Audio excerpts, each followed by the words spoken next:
konsep dasar dari kelompok sosial.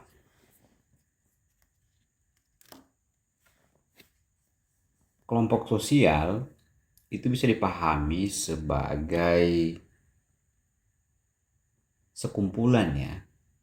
Jadi sekumpulan orang yang berbagi kepentingan bersama. Jadi di dalamnya ada semacam common interest. Jadi dia sekumpulan ini ya, sekumpulan orang yang memiliki kepentingan bersama dan alasan. Jadi dia punya alasan untuk hidup bersama. Beberapa terbentuk secara alami, namun sebagiannya lagi itu terbentuk karena diorganisir dan memiliki tujuan khusus, particular purpose gitu ya. Jadi ada yang diorganisir dan ada yang alami berdasarkan kepentingan bersamanya, ngalir gitu ya. Nah, kelompok yang sesungguhnya itu menunjukkan suatu tingkat yang disebut social cohesion. Ya. Jadi ada semacam tingkat yang menunjukkan dalam kelompok itu yang disebut kohesi. Apa itu kohesi?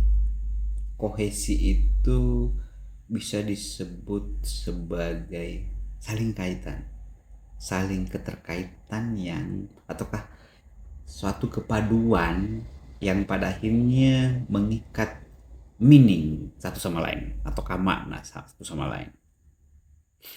Dia melebihi apa yang disebut sekumpulan individu secara sederhana.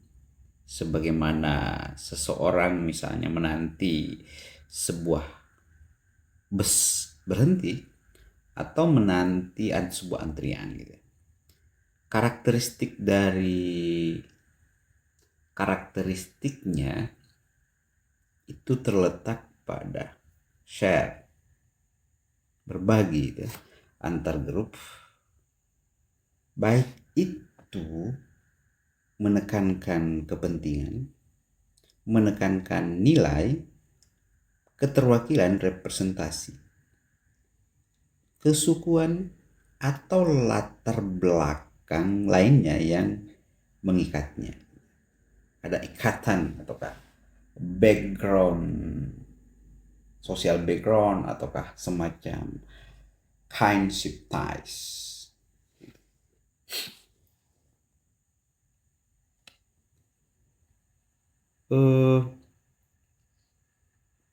Karakteristik ini yang disebut sebagai kinship ties itu karena ada ikatan kekerabatan ya, mungkin karena bapaknya itu ataukah bersepupu,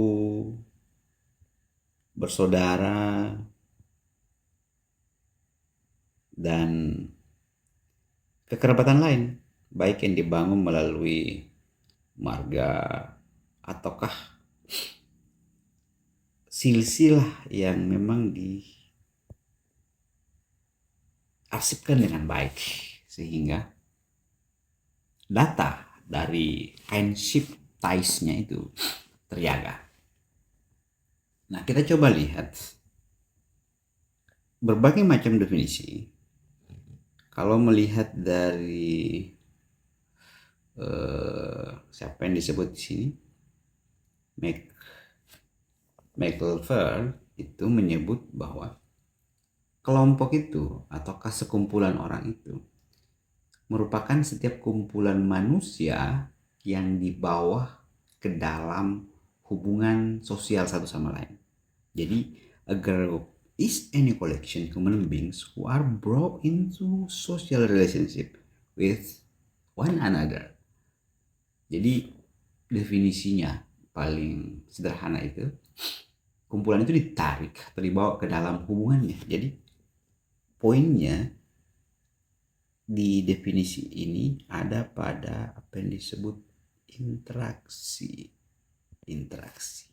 Interaksi di mana interest itu selalu hadir.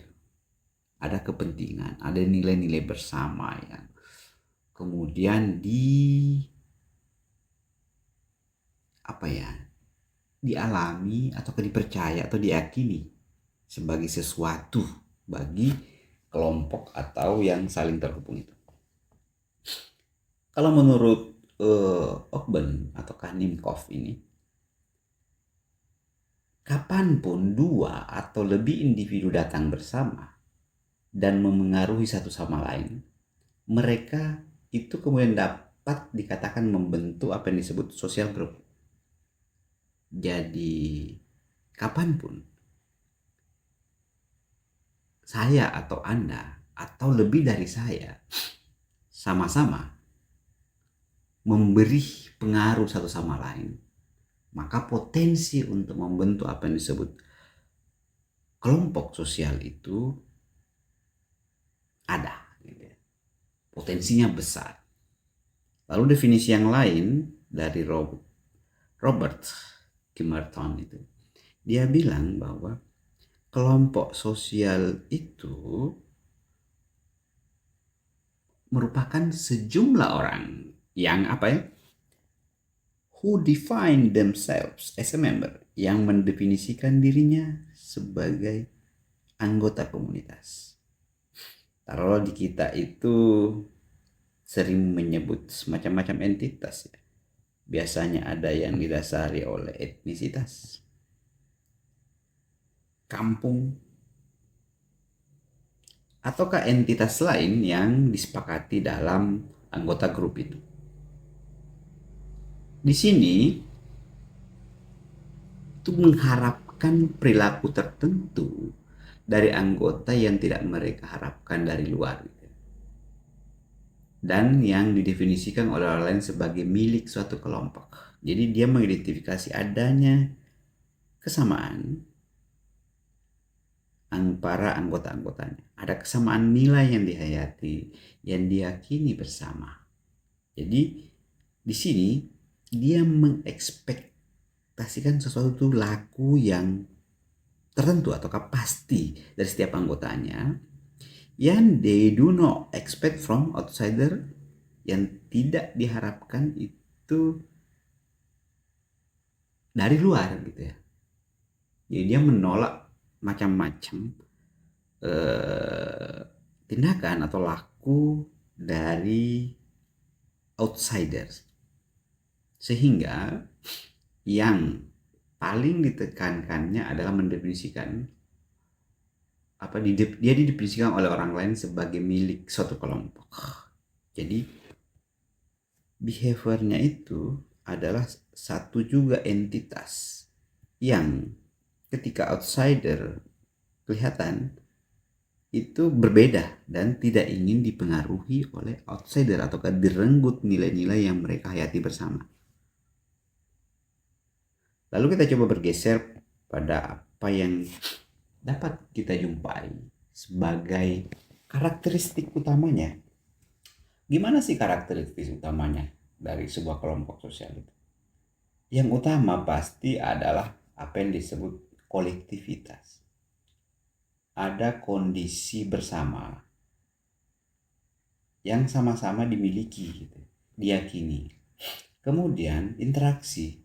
Ada relasi yang tidak perlu dijelaskan, kemudian membangun atau membentuk hubungan-hubungan satu sama lain, dan kadang sifatnya nature, alamiah gitu ya. Selain itu, ada karakteristik di mana muncul apa yang disebut mutual awareness, kesadaran bersama dari grup yang ada itu. Lalu ada juga apa yang disebut reciprocity-nya. Jadi ada tindakan atau interaksi balik ataukah tindakan timbal balik dari hal-hal yang dibangun dalam satu grup itu atau dalam satu kelompok. Nah, di satu sisi yang lain, ada yang kadang nggak bisa dijelaskan tapi itu dirasakan bersama. Yang disebut karakteristiknya, we feeling it, kita merasakan itu. Perasaan sebagaimana kita, atau dalam konteks Makassar itu kate gitu ya, kita gitu. Kita adalah ini, kita adalah itu gitu, dan seterusnya. We are Makassar, we are Bugis, we are Mandar, and so on gitu. Itu yang kadang menjadi ya, ataukah menjadi karakteristiknya. Jadi 1, 2, 3, 4, 5 ini menjadi karakteristik yang dimiliki dari apa yang disebut kelompok sosial gitu ya. Coba kita lebih jauh lagi mendalami apa yang disebut sebagai collectivity itu.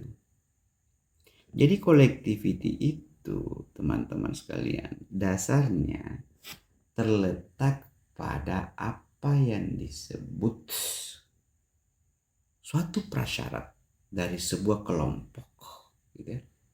Suatu prasyarat dari sebuah kelompok mengenai keberadaan lebih dari satu individu di dalamnya. Nah, ukuran kelompok ini bervariasi dari 2 hingga ratusan jiwa yang dimilikinya. Gitu. Selain itu, collectivity yang dimaksudkan di situ, these members are aware of the fact that they belong to the same group.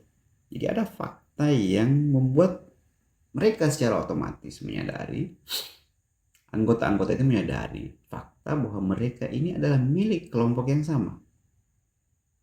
Ini kadang memang agak sulit dijelaskan mengapa kita ketika berjumpa dengan, misalnya ini hal-hal unik ya, ketika ketemu dengan sekampung ataukah entitas tertentu, ketika Anda merantau, misalnya ketemu dengan orang Bugis atau ke orang Makassar gitu ya,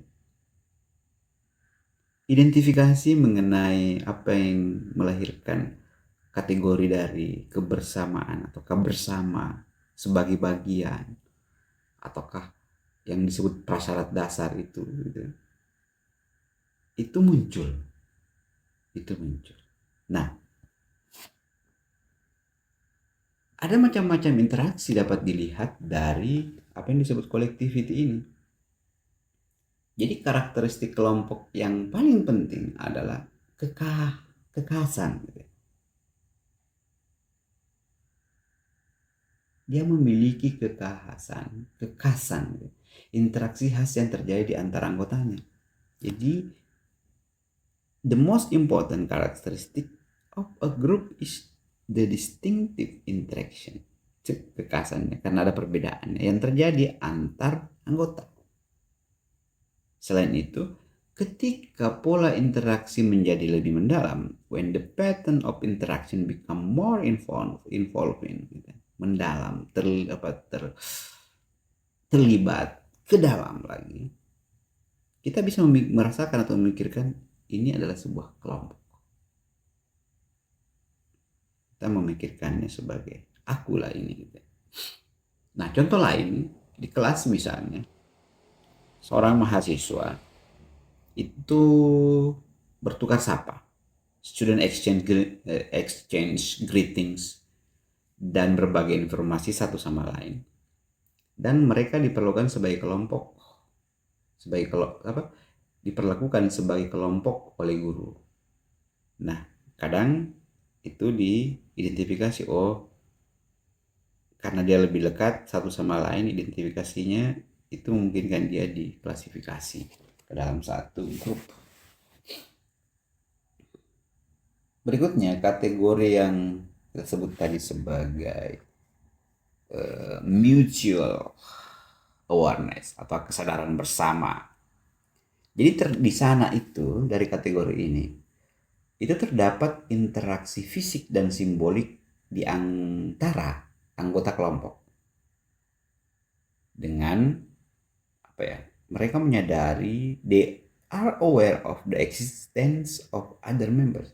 Mereka menyadari keberadaan anggota lain. Ada anggota lain saya di tengah-tengah distinksi satu sama lain. Jadi ada interaksi fisik dan simbolik yang kita miliki. Apakah karena bahasanya, dialek, tiba-tiba muncul, oh, this is me. Kita menyadari, oh, anggota keberadaan apa? Itu anggota gua tuh, gitu dan seterusnya.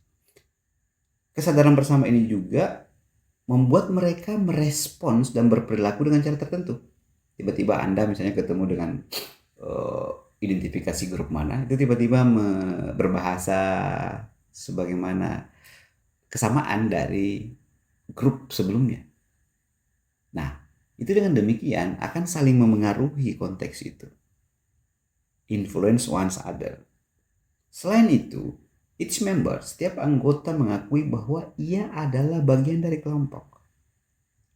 Each member recognize that he is a part of the group. Nah, di sini sapaan ini sangat penting gitu. Penting gitu. Pentingnya setiap anggota mengakui bahwa ia adalah bagian dari kelompok. Pentingnya hidup berkelompok lebih besar pada ini disadari dibandingkan hidup individu. Jadi ada kayak semacam ada getaran gitu ya. Jadi greater importance. Apa yang paling hal penting lebih besar dari itu adalah is given to the group life in comparison with individual life. Kita merasa bahwa memang saya tidak bisa hidup tanpa yang lain. Saya tidak bisa menjadi individu yang pasif, tapi harus melakukan interaksi berdasarkan kesadaran bersama itu. Yang keempat, hal yang menunjukkan bahwa anggota itu memperoleh makna. It indicates that members derive their meaning. Makna gitu.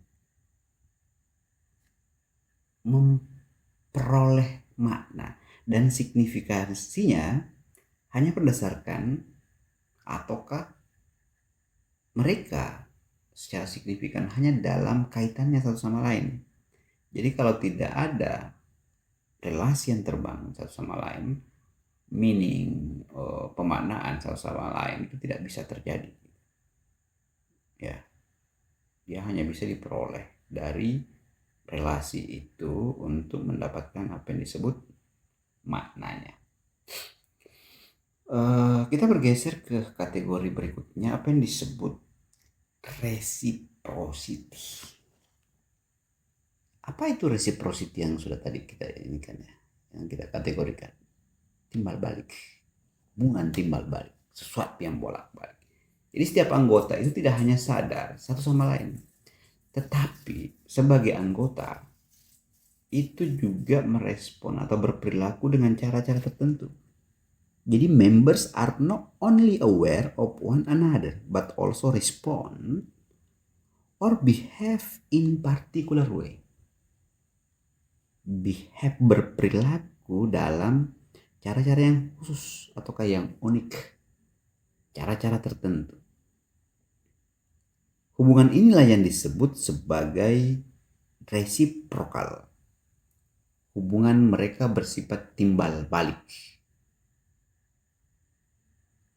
Jadi ketika saya melempar sesuatu dalam tanda kutip ya, perilaku, itu akan direspon secara timbal balik, secara reciprocal. Selain itu, they are in opposition to stimulate each other meaningful. Mereka berada dalam posisi untuk merangsang satu sama lain secara bermakna. Dan berada dalam posisi untuk merespon secara bermakna terhadap rangsangan umum apapun. Are in a position to respond meaningfully to any common stimulus. Apapun yang ada dari satu sama yang lainnya.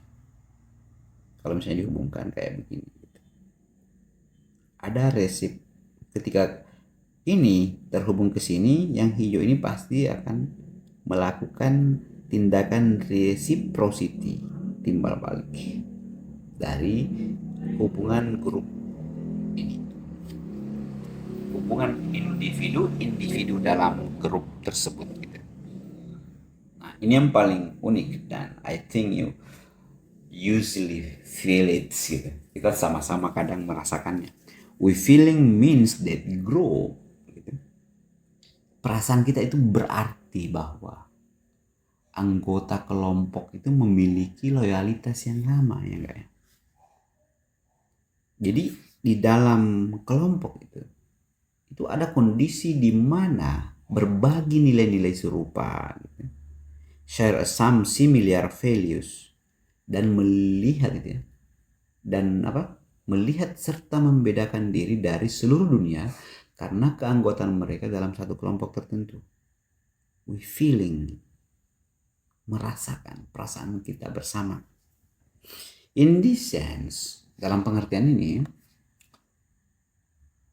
bahkan warga negara suatu bangsa pun yang dipersatukan oleh proses politik yang sama dan yang berbagi sejumlah loyalitas serupa itu, a common history and sense of common future are considered a group. Jadi orang-orang yang berbagi yang sama, yang berbagi sejumlah loyalitas serupa, sejak baik itu dalam bentuk sejarah yang sama dan rasa masa depan bersama, itu juga dianggap sebagai bagian dari kelompok itu. Nah, di antara anggota kelompok itu ada yang disebut belongingness. Rasa memiliki bersama. Baik kita misalnya di dalam konteks nation state ya. Sebagaimana yang dideklarasikan oleh founding fathers kita. Kita itu merasa menjadi satu nation itu karena merasakan satu kegetiran yang sama dalam memperjuangkan apa yang disebut state atau negara. Jadi kalau katanya Benedict Anderson, kita bersatu itu karena ada namanya imagine community. Kelompok ini membayangkan penderitaan yang sama, ingin kemudian mencita-citakan grup besar yang namanya Indonesia. Nah, rasa memiliki ini yang ditunjukkan melalui apa saat ini? Ide-ide tentang apa yang disebut nationnya kita itu yang dirumuskan dalam konteks Pancasila. Dasar-dasar negara kita itu seperti apa? Tujuannya semacam apa? Nilai-nilai yang dihayati itu seperti apa? Merepresentasikan semua golongan, agama, dan sebagainya misalnya. Dan tentu saja kegiatan bersama. Ini dalam konteks bagaimana menjadi kita. Kita bergeser pada klasifikasi kelompok. Jadi terdapat jumlah kelompok yang luar biasa banyaknya. There is an extraordinary large number of groups dan keragaman yang besar di antara mereka. Jumlah kelompok dalam setiap masyarakat itu tidak terhitung. Dari misalnya kelompok ethnicity, dalamnya itu ada terjadi dari kelompok. Ini melebihi jumlah individu karena setiap individu menjadi anggota lebih dari satu kelompok. Jadi misalnya Anda ini kelompok. Tapi yang ini kemungkinannya itu juga terhubung dengan kelompok yang ini. Semacam itu. Itu yang disebut sebagai setiap individu itu memungkinkan dia memiliki beragam kelompok. Jadi berbagai sosiolog itu telah mempertimbangkan dasar yang berbeda untuk mengklasifikasikan kelompok. Pertama, ini dari McElfer dan Page ya. Jadi menurut mereka kelompok itu diklasifikasikan berdasarkan satu ukurannya. Ukurannya itu bisa dilihat dari populasinya, jumlah mereka di dalam gitu ya, dan sebagainya. Lalu bagaimana dia membangun kualitas interaksi, quality of social interaksinya satu sama lain. Berikutnya yang ketiga, tingkat keintimannya menjadi community itu, degree of intimacy-nya. kan ada intimasi kita satu sama lain dalam satu grup ya. Kebestian kita itu semacam apa levelnya. Juga ada namanya range of group interest. Jangkauan kepentingan kelompok itu sampai di mana. Lalu duration of interest itu durasi kepentingannya seperti apa. Dan dilihat juga dasarnya dari tingkat organisasinya. Bagaimana dia misalnya membangun organisasi, kesolidan satu sama lain. Itu dasar dari klasifikasinya menurut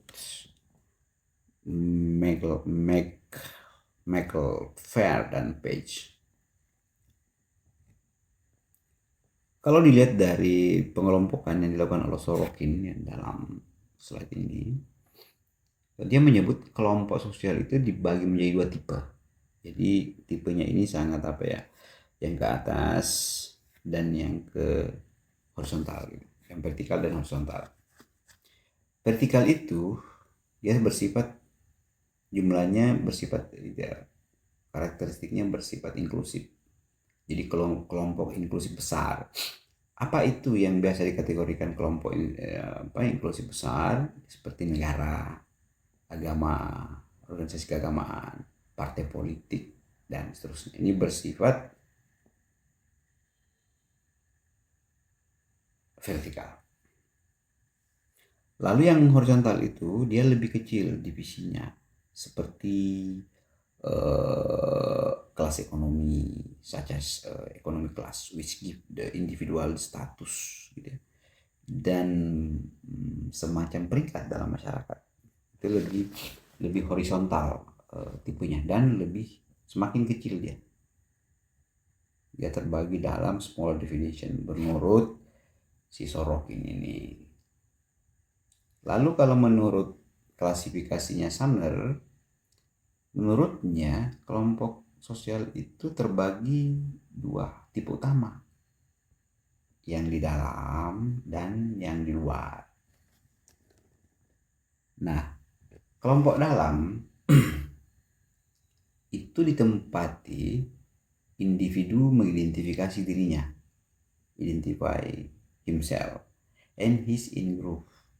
For instance, misalnya dia mengidentifikasi dirinya itu melalui keluarganya, temannya, dan rekan sebaya. Kalau kelompok luar, itu the group to which the individual does not belong. Ya. Jadi kelompok-kelompok yang bukan tempat individu menjadi anggotanya. Jadi dia tidak masuk dalam kelompok-kelompok yang bukan tempat individu menjadi anggota. Misalnya jenis kelamin lain, other sex, other family, keluarga orang lain, negara lain, dan lain-lain adalah kelompok sekunder. Ini yang dikategorikan oleh Sumner sebagai out of group, jadi di luar kelompoknya. Lalu ada yang disebut sebagai reference group atau kelompok acuan. Kalau di sini reference group atau kelompok acuan itu adalah kelompok di mana individu itu merujuk pada, yaitu individu itu merujuk dalam arti bahwa dia mengidentifikasi dirinya baik secara sadar atau tidak sadar dengannya gitu. Jadi ada semacam kelompok acuan itu adalah kelompok yang dirujuk oleh individu. Jadi dia mengidentifikasi dirinya dalam konteks kesadaran dan ketidaksadarannya, mengidentifikasi diri sebagai relate atau terhubung dengan grup tersebut. Dia menjadi acuan grup itu, menjadikan grup itu sebagai acuan. Ini menurut si Herbert Hyman. Lalu ada yang disebut juga reference group atau kelompok rujukan. Itu kelompok tempat individu merujuk dan mengidentifikasi dirinya baik secara sadar atau tidak sadar, di mana aspek senter dari kelompok acuan adalah identifikasi psikologinya. Jadi dia mengidentifikasi kondisi psikologisnya dengan kelompok yang diacu. Ada juga kelompok acuan itu yang memiliki pandangan kelompok yang pandangannya digunakan oleh aktor as the frame sebagai kerangka acuan dalam organisasi bidang persepsinya. Jadi misalnya dia selalu menjadi rujukan ini kan menjadi contoh ya. Baik contoh di sini sebagai identifikasi sosiologis ataupun contoh di sini yang sadar atau tidak sadar dijadikan sebagai rujukan untuk mengidentifikasi diri. Oh, aku sama dengan kelompok itu, aku sama dengan ini. Juga dengan ini untuk kepentingan organisasi misalnya. Sebagaimana mengorganisasikan persepsi atau pandangannya. Masih ada lagi nih. Klasifikasi menurut C.H. Coley. Jadi menurutnya kelompok sosial itu juga dibagi menjadi dua tipe. Satu yang primary dan yang sekunder, yang keduaan. Jadi karakteristik kelompok ini adalah asosiasi tatap mukanya, baik intimate face to face, asosiasi tatap muka, dan kerjasamanya di dalam grup utama atau kelompok utama. Jadi kerjasama yang intim ya. Misalnya kategori ini dia masukkan for instance family, friends, and etc. dan lain-lain. Inilah yang utama menurut klasifikasi menurut Coley. Sebaliknya, grup sekunder itu tidak intim, kurang intim, less intimate, karena sangat personal, ya, personal dan inklusif. Jadi ini melibatkan interaksi tidak langsung, misalnya di tempat kerja Anda, misalnya bekerja, gitu. Jadi di tempat kerja kita itu disebut oleh Coley sebagai social group dia menjadi the secondary group di luar dari keluarga dan teman. Karakteristik lainnya, karakteristik kelompok primer ini itu bisa diklasifikasi lagi menjadi beberapa ya. Ada disebut physical proximity atau kedekatan fisik. Jadi yang ada di sana ini anggota-anggotanya itu dia berbagi hubungan dekat dan mereka memiliki kontak intim satu sama lain. Ini penjelasan tentang misalnya kenapa teman masuk sebagai atau sahabat ya sebagai primary group. Juga bestie-bestiannya itu dia menjadi small in size, ukurannya agak kecil, tidak hanya sampai gengnya itu sampai 1 sampai 5 paling banyak. Itu pun kadang lagi terspesifikasi menjadi 3 karena lag satu sama lain, kadang itu tidak bisa dihindari. Stability in nature, stability promotes closeness gitu ya. Jadi stabilitas mendorong kedekatan karena dia tidak besar, karena dia small in size, makanya agak stabil. Hubungannya akrab, dekat, continue dalam hubungan, continuity in relationship-nya. Jadi dengan sering bertemu dan bertukar pikiran, apa yang terjadi? Intimacy increase, keintimannya meningkat. Setiap hari ketemu di kantor teman itu, sahabat itu, dia selalu menjadi tempat curhat misalnya dan seterusnya. Itu meningkatkan, increases the intimasi sama lain. Lalu pada akhirnya karena interaksi ini dekat, maka terjadi apa yang disebut common commitments among member. Terjadi komitmen bersama di antara anggota yang primary. Kita bersepakat, saya harus membantu kamu saat kau menikah, akulah bagian penting dalam pernikahanmu misalnya. Atau ketika kau punya masalah, akulah yang pertama kali menjadi sandaranmu dan seterusnya. Ada juga yang disebut maximum control over group members. Jadi kontrol maksimum atas anggota kelompok gitu. Jadi anggota keluarga mengontrol urusan keluarga. Jadi kalau di dalam konteks yang primer ini, anggota keluarga ini mengontrol kita satu sama lain. Jadi kadang urusan-urusan menjadi paman, menjadi tante itu agak setara, menjadi setara dengan urusan menjadi ayah atau ibunya, karena ada controlling yang controlling yang dimana yang ini menjadi primer di dalamnya. Pentingnya kelompok primer. Apa pentingnya kelompok primer dalam kelompok sosial? Pertama, dia membangun apa yang disebut kepribadian. Jadi pengembangan kepribadian kita itu lahir ternyata dari apa yang disebut tadi primary group, kelompok utama. Selain itu, efisiensi anggota itu meningkat dan orang-orang dalam kelompok itu mendapatkan, karena kaitannya lekat, maka bantuan, inspirasi dan kerjasama sama lain itu lebih efektif, efisien. Gitu. Lagi kepuasan total butuh atas kebutuhan individu ya. Itu kelompok primer itu membantu memenuhi kebutuhan fisik, emosional, psikologi, sosial, dan spiritual individu. Makanya saya bilang tadi, ketika pertemanan atau persahabatan atau keluarga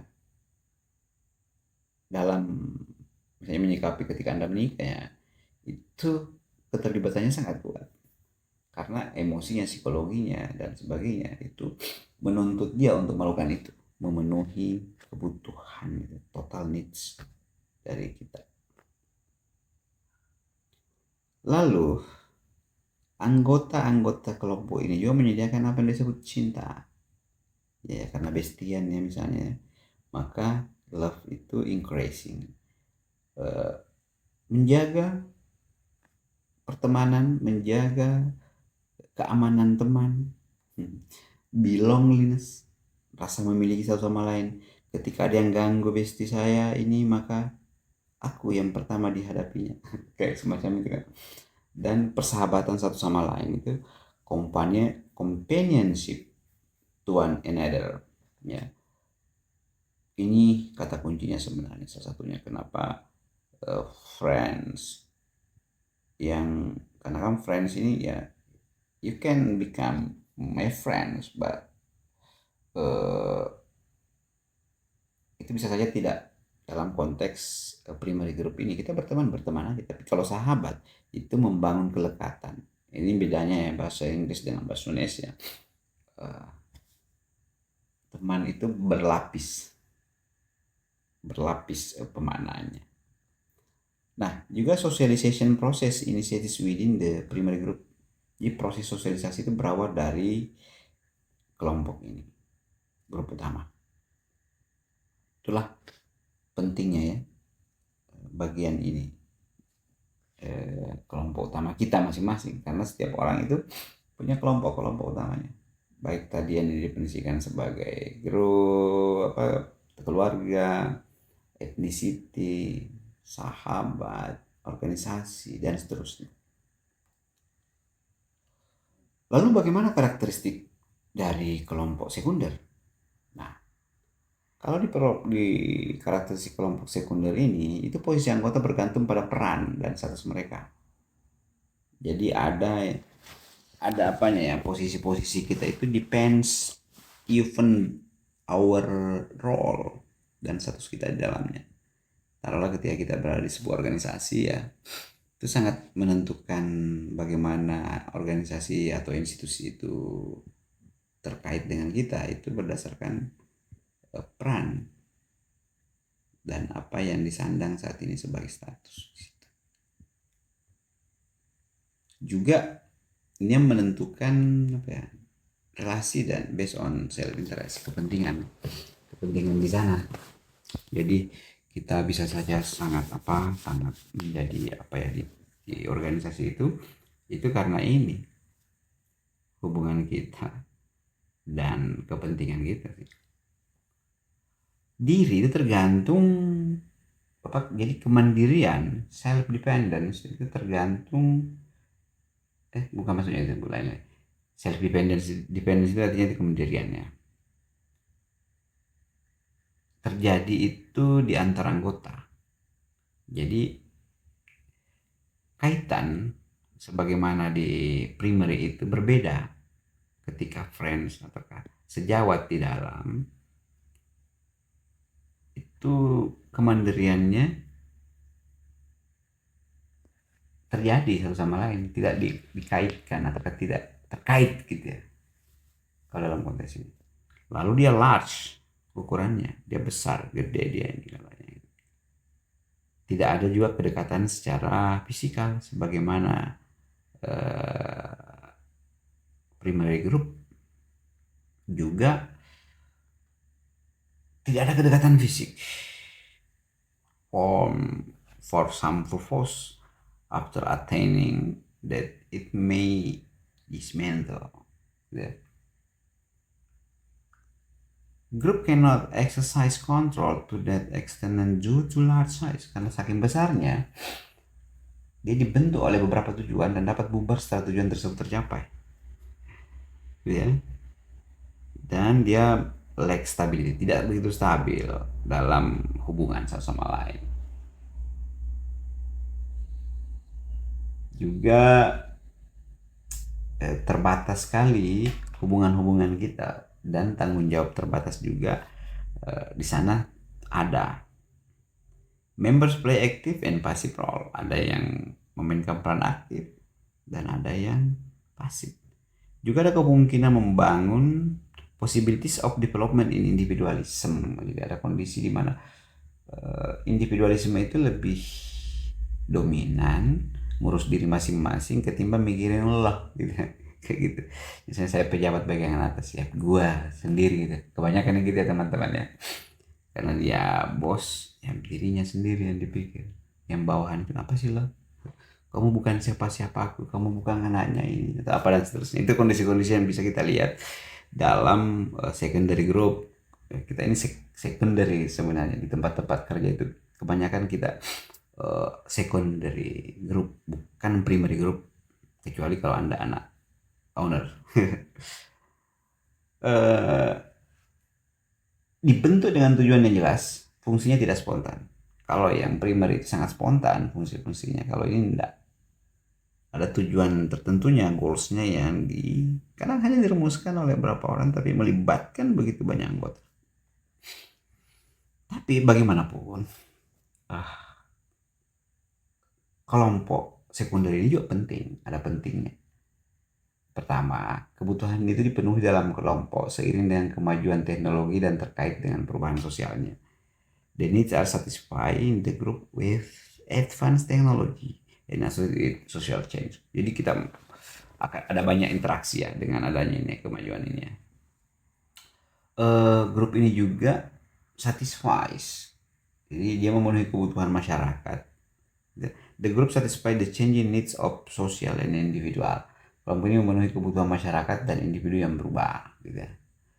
Lalu aturan yang dibentuk oleh kelompok akan meningkatkan efisiensi kerja. Jadi dengan banyaknya rule, Anda datang pinjar setiap jam sekian atau harus melakukan ini dan seterusnya, itu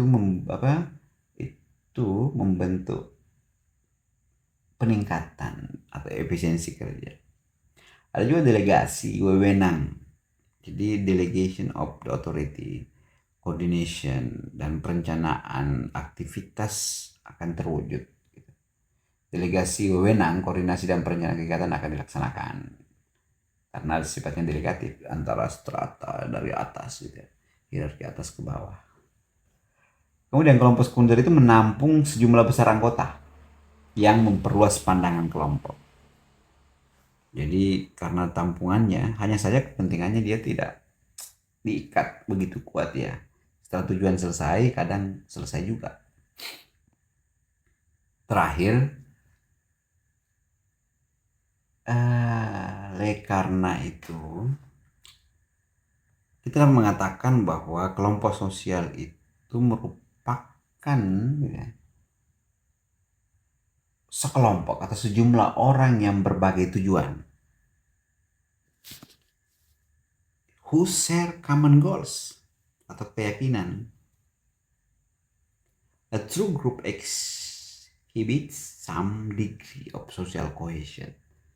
Jadi kelompok yang sesungguhnya itu menunjukkan suatu tingkat kohesi sosial and is more than a simple collection. Dan dia melebihi gitu ya, tidak sekedar kumpulan atau agregat individu sederhana, such as people waiting at the bus, bagaimana kita menunggu bus di tepi jalan atau menunggu atau sedang antrian. Karakteristiknya itu terbagi melalui anggota dalam kelompok yang memiliki kepentingan. Yang dalamnya ada kepentingan, sekali lagi ini kepentingan, nilai-nilai, representasi, keterwakilan, etnik, dan latar belakangnya. Jadi karakteristik yang dimiliki bersama oleh anggota kelompok itu mutlak, dalamnya ada kepentingan, nilai, representasi, latar belakang, etnis atau sosial lain. Itu topik kita mengenai kelompok sosial ya dari slide ini teman-teman. Ini adalah konsep dasar dan harapannya bisa membukakan pandangan kita bagaimana melihat kelompok sosial kita masing-masing, bagaimana makna, karakteristik, dan bagaimana klasifikasinya. Sampai jumpa pada pertemuan berikutnya.